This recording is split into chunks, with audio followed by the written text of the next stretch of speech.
বলি ও ননদী আর দুমুঠো চাল ফেলে দে হাঁড়িতে, ঠাকুর জামাই এলো বাড়িতে।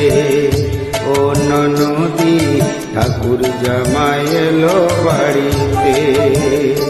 বলি ও ননদী আর দুমুঠো চাল ফেলে দে হাঁড়িতে, ঠাকুর জামাই এলো বাড়িতে।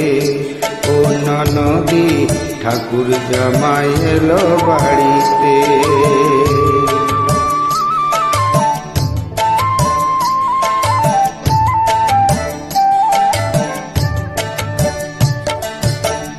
স্টেশনের বাবুর মতো মিষ্টি পান খেয়ে, স্টেশনের বাবুর মতো মিষ্টি পান খেয়ে, দেখেন তোরে কেমন করে ডাব ডেবিয়েছে।